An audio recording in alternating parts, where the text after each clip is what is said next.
When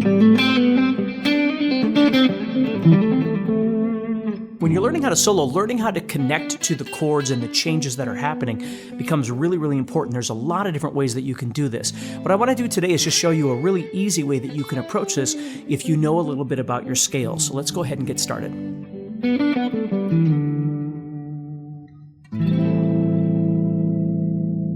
All right, so let's start off with something very straightforward like the A minor and the A minor pentatonic scale.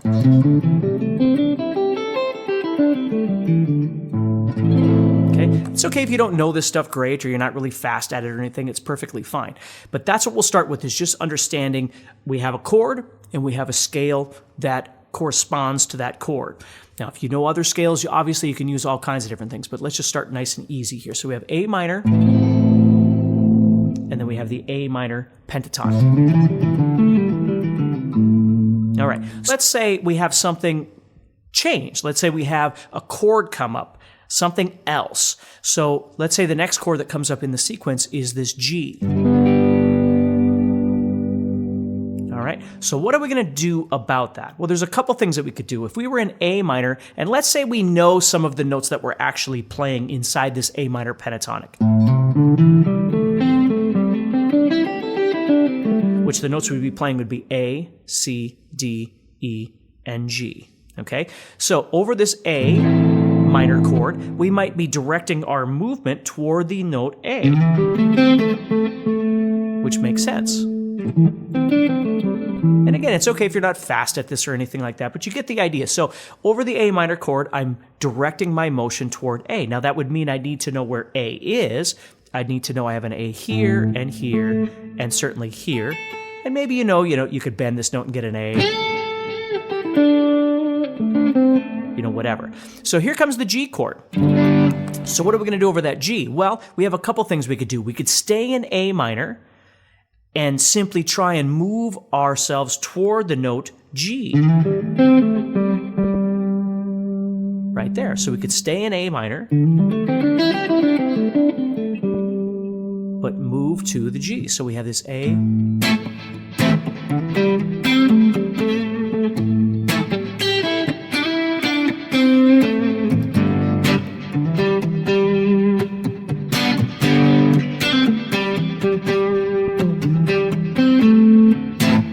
See, and then I move myself toward the A again. And it works really great to do something like that. But there are some other options depending on how comfortable you are with what you're learning on the guitar. One thing that we could do is over this A minor, again, play an A minor like we just did, A minor pentatonic. But when it goes to the G, we go to G major pentatonic, and we solo in G major. Now, I could play that here,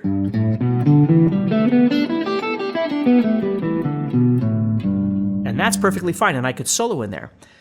But what I want to show you is I'm going to move to the next position right here. Okay, instead of playing here, I'm going to move up and play in what I'll call the second position of G major pentatonic. So instead of playing it here, I'm going to play over this position. Why? Because I'm putting the two positions in the same spot on the guitar. That way I have A minor pentatonic here and G major pentatonic sitting right here, which would be 3, 5, 3, 5, excuse me, 5, 7, 5, 7, 5, 7, 4, 7, 5, 8, and then 5, 7. And of course my G would be right there. So I still want to know where my G's are. I'd have a G down here, which is a bit out of the position, but it's there. Okay, then I'd have G there and G there. Okay, so what happens is because I'm playing a different scale, the notes are a little different. So I have A minor, G,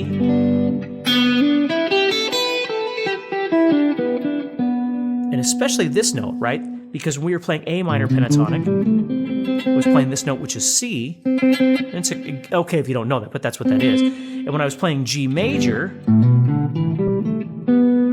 was getting this note, which is B. So for me, that becomes a really important note because the ear hears that and goes, and it responds to it. So if I'm playing A minor, and then here comes G,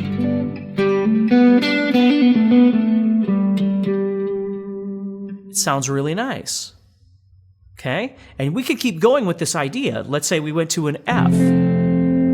Okay? So now we had this position. The first position, then our second position would have been sitting right here. But now, we want to be up here. So now I'm going to move to what I would refer to as the third position of major pentatonic. And again, it's okay if you don't know this. So I'd be playing 5-8, 5-8, 5-7, 5-7, 6-8, and then 5-8. And you can see why it's important to know these pentatonic positions. But I could put that over the top of that.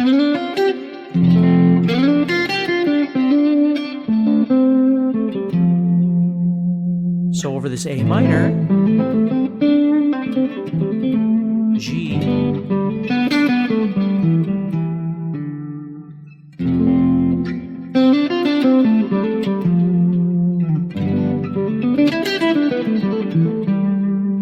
okay?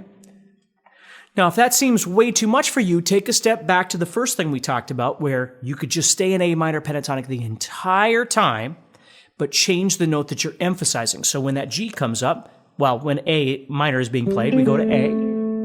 When the G major comes up, we go to G.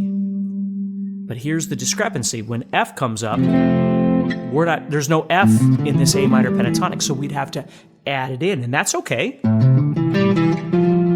could just add that F in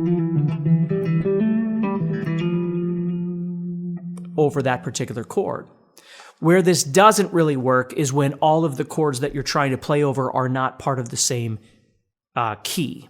All right? We call it non-diatonic. So what I mean by that is, let's say you were playing something where you're playing A minor, and then it goes to G minor instead of G major. Sometimes when the chords start stepping outside a little bit, or even weirder, we go from A minor to A flat minor. You see, you can't just stay in that position anymore and hope it all works out. You'd actually have to move a little bit, like we were talking about, where I would follow that chord around, okay? You don't have to follow the positions or anything. It just depends on what's comfortable for you, but it's something to think about. So what's most important here in this lesson is grab something of any of those ideas that makes the most sense to you and just explore them a little bit. You don't need 15 different chords. You might just use 2 chords, just A minor and G major, and just move back and forth between those and figure out what works best for you in what you can visualize, what you understand, and then also what is the next thing for you to work toward. All right, so take care, stay positive. Do me a favor, like, share, and subscribe to this. It always helps me out. And if you're looking for any guitar lesson materials, always head over to guitarzoom.com and check out our all-access membership, where you can get all of my guitar courses, my VIP lessons, all of sorts of things, have live sessions with me, all kinds of different stuff like that. So take care, stay positive, and I'll talk to you soon, okay?